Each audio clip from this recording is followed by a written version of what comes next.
I am halfway through serving dinner when my father-in-law, Harold Bennett, pushes my plate away like I am part of the staff. The fancy china rattles against a mahogany table. "This meal is barely acceptable," he says loudly, making sure his business guests hear every single word. My face burns as a ripple of cruel laughter moves across the table. My husband, Leo, stares at his napkin instead of looking at me. He knows his father is wrong, but he stays silent. Harold leans back in his chair, looking very smug, as he continues to criticize everything about me, my cooking, my manners, and my supposed lack of status in the family. I feel humiliated in my own home. I have worked so hard to make this evening perfect, but to him, I will always be a disappointment. I lower my head, fighting back the sting of hot tears. Just as he starts another insult, the front door opens. A calm, deep voice echoes through the foyer. "Sorry I am late," the man says. The CEO Harold idolizes walks into the dining room. Jonathan Pierce stops, scans the room, and then pulls out a chair right beside me. Harold freezes, his wine glass halfway to his lips. He looks like a deer caught in the bright headlights of a car. CEO Jonathan Pierce sits down casually next to me, greeting everyone at the table like it is nothing at all. The entire room shifts in an instant.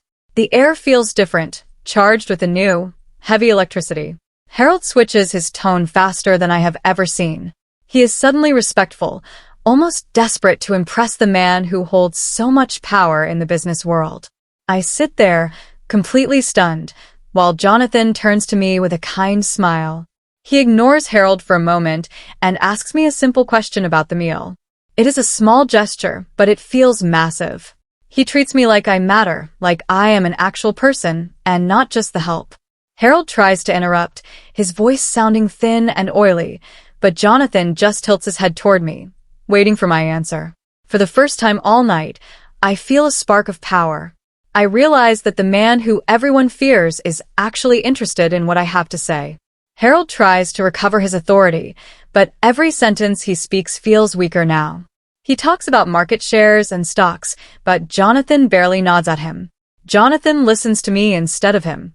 When I answer one question about my previous work background, Jonathan pauses. He looks at me closely, like he recognizes something important. The silence that follows is heavy. Harold is sweating now, his ego clearly bruised by the lack of attention. He keeps trying to break into the conversation, but Jonathan shuts him down with a polite, firm look. I feel my confidence growing. I have spent years hiding my professional accomplishments because Harold always told me they did not matter, but here is a titan of industry treating them like treasure. Harold glances at Leo, looking for support, but Leo is watching me with wide, confused eyes. He has never seen his father struggle to keep a conversation going before. The power at this table has shifted, and it is not in Harold's favor anymore. It feels like the tide is finally turning, and I am the one steering the ship toward a much safer harbor. Harold assumes I am just lucky company for Jonathan's attention. He thinks I am a decorative piece, there to look pretty and stay quiet. He decides to make a joke about me needing guidance in real business to try and save his own face. It is a pathetic attempt to put me back in my box. Jonathan does not laugh at all. He does not even crack a smile. Instead, he stares at Harold with cold, piercing eyes. He turns his head back to me and asks Harold, "You said she works in operations?" The question is simple, but it carries a lot of weight. Harold hesitates, his mouth opening and closing like a fish out of water. He does not actually know what I do, because he never cared enough to ask.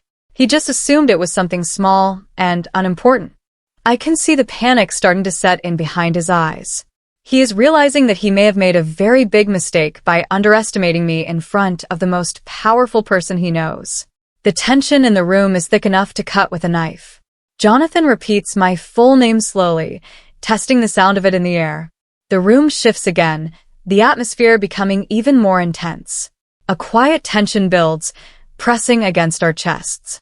Harold's smug smile finally fades away for the first time all night. He looks at me, really looks at me, as if he is seeing me for the first time. He realizes that Jonathan recognizes my name. How could he not? My name has been on many high-level reports for years, reports that men like Harold only dream of accessing. I keep my expression neutral, though I am smiling on the inside. This is the moment I have been waiting for, a chance to show them who I truly am. Harold tries to stammer out an explanation, but he is lost for words. The other guests have stopped eating, their forks resting on their plates. They are all watching this drama unfold, eager to see what happens next. Jonathan keeps his eyes on me, waiting for me to confirm what he already knows. The power struggle is over before it even really begins. Jonathan starts asking me direct questions about systems, logistics, and scaling operations. He is not making small talk anymore. He is drilling down into the details of my expertise. I answer carefully, choosing my words with precision. I talk about the complex models I built, the teams I led, and the massive savings I generated for previous clients. Harold grows visibly uncomfortable as the conversation moves entirely away from him. He tries to interject, but he does not know enough about the subject to make sense. He is being pushed out of his own dinner party. Leo watches me with a mixture of shock and awe. He has been married to me for 3 years, and he is just now finding out about the depth of my professional life. It is sad, in a way, that it took a stranger to bring this out. But as I speak, I feel the shame I felt earlier washing away. I am not the servant Harold tried to make me out to be. I am an expert, and I am finally being treated with the respect I deserve.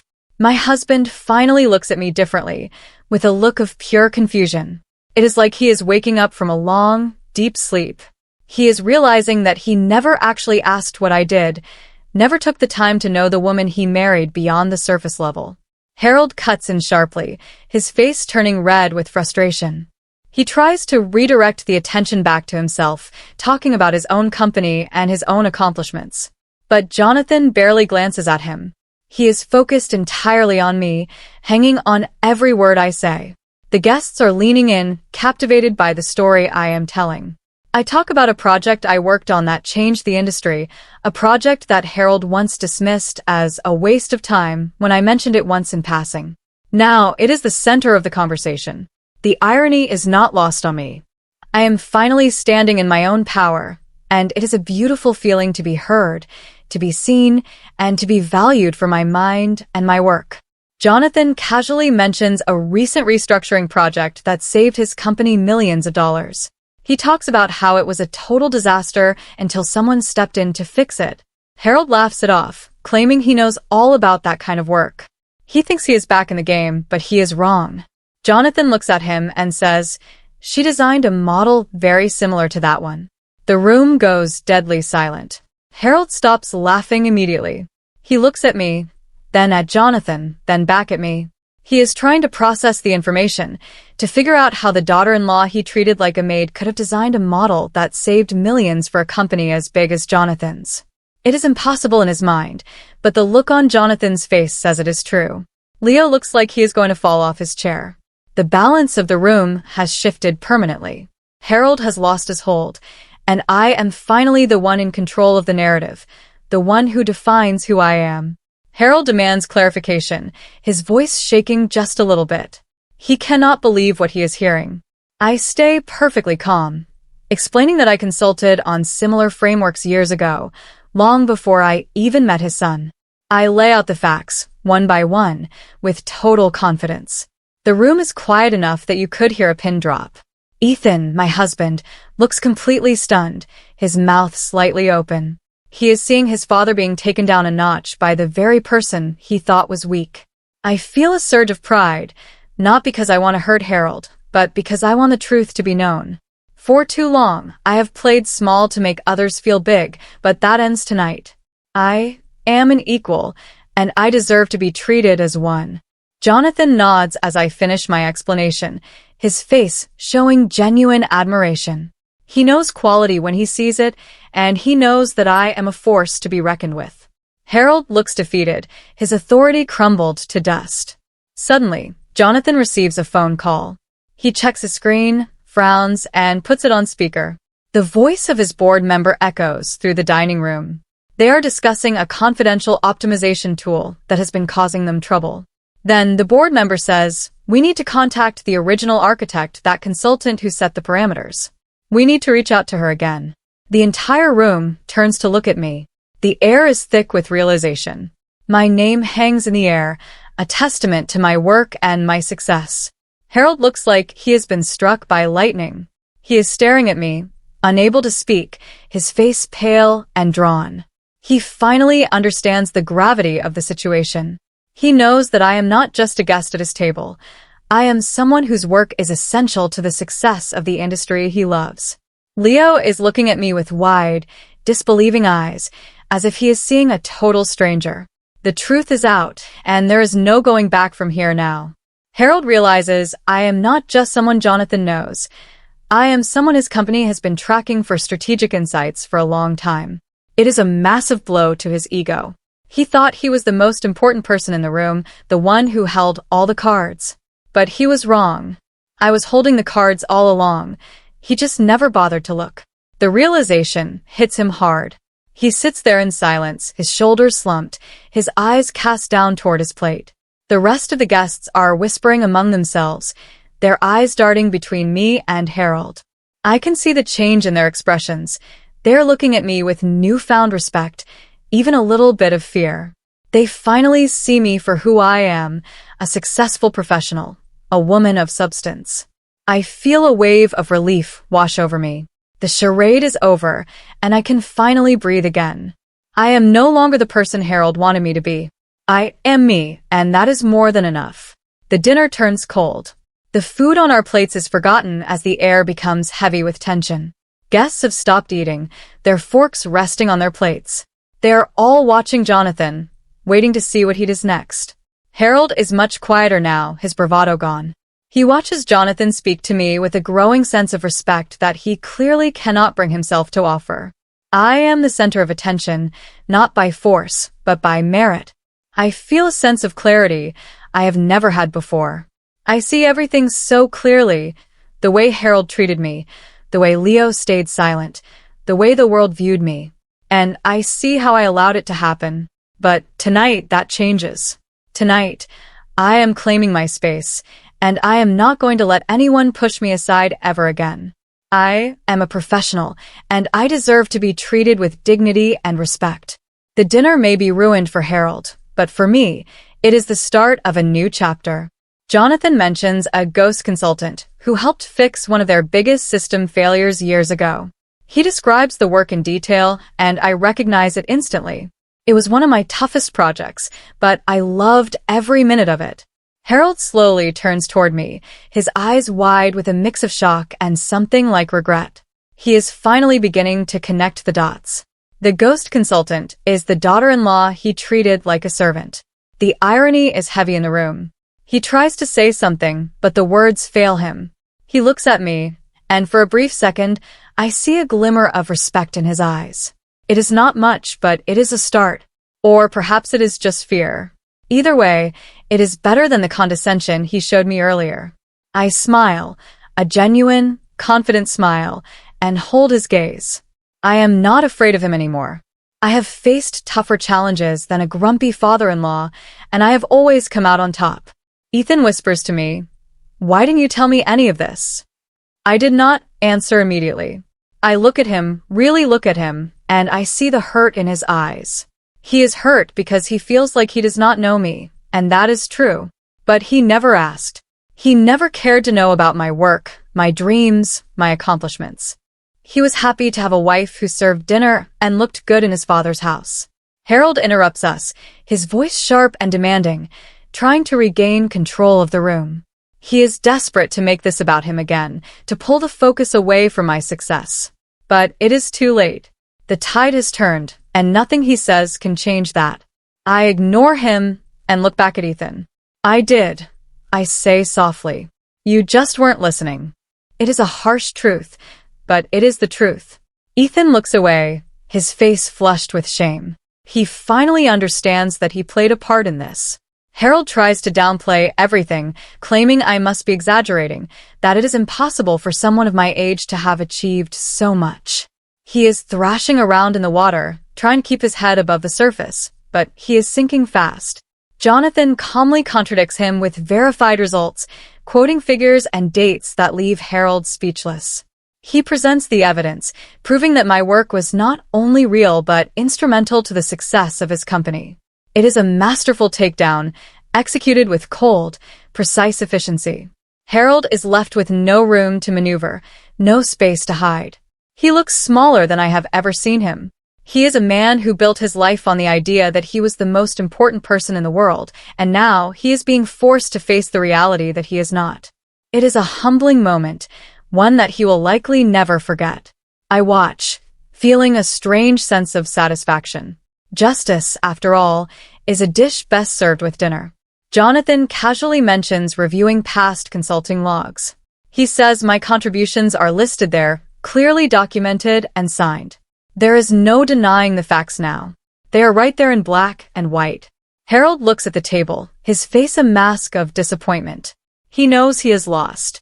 He has tried to diminish me, to make me feel small, but he has only succeeded in exposing his own ignorance. The room is silent, the weight of the moment pressing down on everyone. I look around the table, seeing the guests' faces. They are no longer looking at me with pity or dismissal. They're looking at me with a kind of awe. I am a woman who has earned her place at the table, and they know it. It is a powerful feeling, one that I will carry with me long after this dinner is over. I am no longer just Harold's daughter-in-law. I am someone, a force to be reckoned with. The guests who laughed earlier now listen carefully when I speak. They are hanging on my every word, eager to be part of the conversation. Harold is no longer leading the room. He is reacting. He is following the flow, trying to keep up with the changing tide. It is a total reversal of power. I am the one setting the tone now, leading the discussion, and commanding the room's attention. I feel a sense of ease that I haven't felt in years.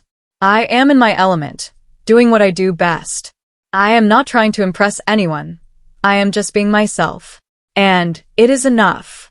It is more than enough. The shift in the room is palpable. The air feels lighter, the energy more positive. Even the food tastes better. I am finally where I belong, at the head of the table, not in the shadows. It is a moment of victory, one that I will cherish forever. Jonathan reveals he did not come just for dinner. He says he came because he wanted to meet the person behind the systems his company depends on. He wanted to see if the person was as talented as the work suggested. He smiles at me, a genuine, warm smile. It is the greatest compliment I have ever received. He did not come to impress Harold or to play games. He came to find the truth. And he found it. I am the architect of those systems, and he knows it. The weight of his validation is heavy, a confirmation of everything I have worked for. Harold sits there in silence, a man who has been completely outmaneuvered. He looks at me, and for the first time, I see a glint of respect. It is not much, but it is a start. Or perhaps it is just fear. Either way, it is better than the condescension he showed me earlier. I hold his gaze, unflinching. I am not afraid of him anymore.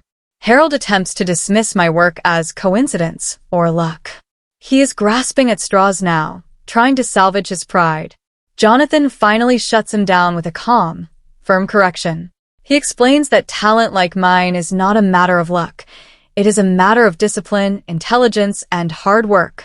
He talks about the dedication it takes to achieve what I have achieved, the long hours, the sacrifices, the commitment to excellence. He is speaking for me, but he is also speaking for himself, for the values he holds dear. Harold has nothing left to say. He is defeated, and he knows it. He looks at his plate, his face a picture of misery. I feel a small pang of pity for him, but it is quickly replaced by a sense of pride. I have stood up for myself, and I have won. I have proven my worth, not to him, but to myself, and that is what really matters in the end. Ethan looks torn between loyalty to his father and the truth unfolding in front of him. He is caught in the middle, unsure of where he stands. He looks at me, his eyes pleading for understanding, but I am not in a place to give it. I am too focused on the reality that is unfolding in front of me. The family tension is breaking, but it is not because of something I did. It is because of the truth. The truth has a way of cutting through the lies and the misconceptions, and tonight, it is doing just that. Harold is struggling to keep his composure, his face a mask of barely contained rage. Ethan is looking at me, his eyes full of uncertainty. He is realizing that his father is not the man he thought he was, and that I am not the woman he thought I was. The ground is shifting under his feet, and he is trying to find his balance. Jonathan offers me a direct advisory position on a new global project. It is a huge offer, one that would change my career path forever. The room goes quiet. Everyone is waiting for my answer. Harold stiffens, his eyes locked on me. He is waiting to see if I will take it, if I will walk away from his house and his control. I do not immediately respond. I take a breath, feeling the weight of the moment. I look at Jonathan, then at the table, then at Harold. I see the look in his eyes. He is terrified that I will say yes. I smile and say, I will think about it, Jonathan. I will need to see the details. It is the perfect answer. I am not saying yes or no. I am taking control of the situation. I am not a servant waiting for orders. I am a professional evaluating an offer. It is a powerful position to be in. Harold realizes he has been trying to control someone who already operates at a higher level than he ever understood. The realization is a bitter pill to swallow. He looks at me, not with disdain, but with a kind of grudging recognition. He understands now that I am not the person he thought I was, and that he has been treating me with a level of disrespect that was completely unearned. It is a moment of clarity for him, a moment that will haunt him for a long time. I feel a sense of freedom that I have never known. I am no longer tied to his expectations or his definitions. I am my own person, and I am in control of my own life. It is a liberating feeling, and it is all because I decided to stand up for myself. I am ready for whatever comes next, and I am not afraid. Guests quietly leave. No one jokes anymore. The atmosphere is solemn, heavy with the weight of the night. Harold sits frozen at the table, a man who has lost his grip on the world. He looks old, tired, and defeated. I feel a sense of calm. The dinner may have been ruined, but it was not because of me. It was because of the truth. The truth has a way of changing everything, and tonight it has changed everything for me. I am no longer the person I was when this dinner began. I am stronger, more confident, and more sure of myself. I am ready for the challenges that lie ahead, and I am not going to let anyone stand in my way. I am the architect of my own life, and I am going to build it to be exactly what I want it to be. Ethan finally admits he never asked about my life beyond the surface. He looks guilty and confused. He says he is sorry, that he didn't realize how much he had been taking for granted. I look at him, and I see the regret in his eyes. It is a start, but it is a long way from where we need to be. I am not ready to forgive him yet, not after all this time. But I am willing to listen. I am willing to see if he can change, if he can truly see me for who I am. It is a delicate moment, a moment of possibility.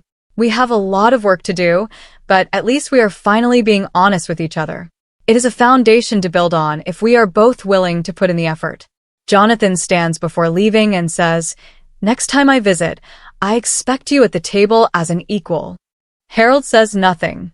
As the door closes, I realize the dinner wasn't ruined by chaos. It was ruined by ignorance. And now, everyone sees clearly. I stand there in the quiet house, feeling the peace of a battle won.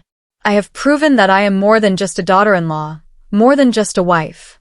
I am a woman with a voice, a mind, and a future. And I am not going to let anyone take that away from me again. I am ready to start my new journey, and I am not looking back. The future is waiting for me, and I am going to meet it with my head held high. It is a new day, and I am finally the person I was always meant to be. I am free.